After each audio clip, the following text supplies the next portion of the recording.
I was 42, I all of a sudden one day thought, I'm tired of trying to find some guy to take me for a motorcycle ride. So screw it, I'm getting my own.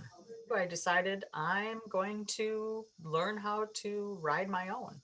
And I did. Actually, at Harley Davidson, we rode on these little buells, so they were like mini crotch rockets. I do remember that I felt like I was one of the best in the class, which, really boosted my confidence and mojo, of course. I bought my first bike, and it was a Harley Davidson Sportster. It was a 2005 Sportster. And in hindsight, that wasn't the right bike for me because I'm, let's say, vertically challenged. I'm 5'1 3/4", and don't forget the 3/4.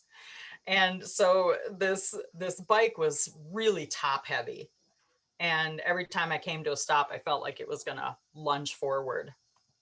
And I ended up wrecking that bike. I had a little accident. I going around a corner, hit some gravel. I was with a bunch of people, and I went sliding down the highway. My bike went off into the woods, and and I remember hearing tuck and roll.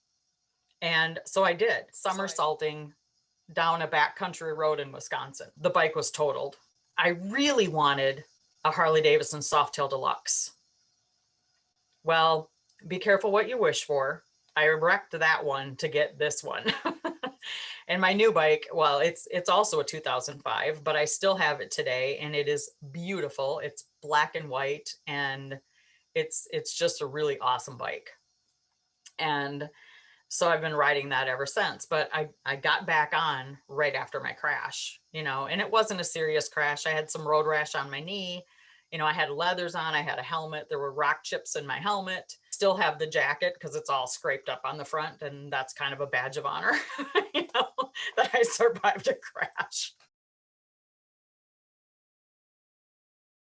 And I felt powerful and beautiful and all the things that, yeah, it's hard to explain the feeling. Riding is such a freeing thing for me. And it's also meditative because I'm not one to, sit in the lotus position and meditate because I have a really busy mind. So riding a motorcycle frees all that up. And it's just me and the bike and the wind. And I get some really great ideas when I'm riding. So that's when I really came into my own, and my mojo was,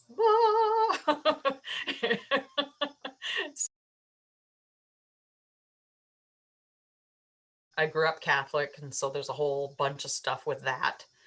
And I found unity through a kind of an obscure path. I found this whole new life, this whole new way of living, that God is not this white bearded man out in the sky somewhere, that God is an energy of love.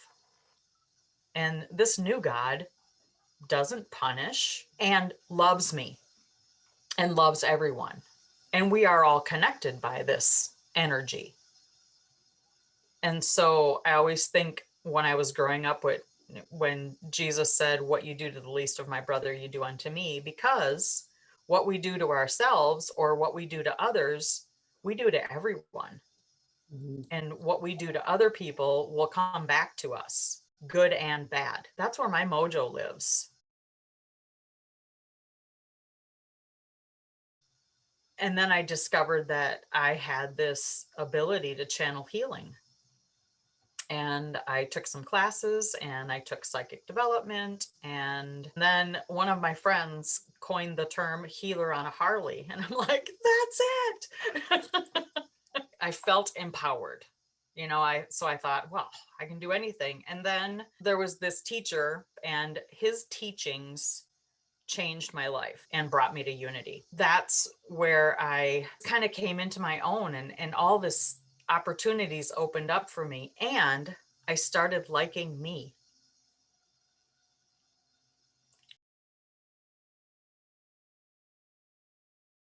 I had boyfriends over the years, and I was married at 18, stayed married for longer than I should have, or not that I want to should all over myself. I grew up Catholic, so you didn't get divorced. 1992, I moved to Minnesota, which was really the beginning of my transformation, doing these courses and then meeting people in unity, and really when it all changed for me was really when I started liking and loving myself and being confident. Right after that happened, when I really decided that, hey, I'm kind of cool. Ron came back into my life because Ron and I dated in high school. And to make a long story short, he was living in Germany, found me on Facebook. We Skyped and talked for 1 month, and he moved from Germany to Minnesota 1 month later. In March, we were together for 7 years. So, this major life decision is the decision to go back home, the Upper Peninsula of Michigan, where we both grew up, going home. This feels right. Never say never, because I said, I will never move back to the UP. Turns out I'm moving back to the UP. Most of my family is there. I have a brother here, which it's going to be really hard to leave him. I'm looking forward to whenever I want to drive down to Lake Michigan and stick my feet in the water. I think it'll be really good and really grounding for me. So whenever I'm feeling a little out of sorts, I can get on my Harley and ride down to the lake. Something that I do when everything falls into place is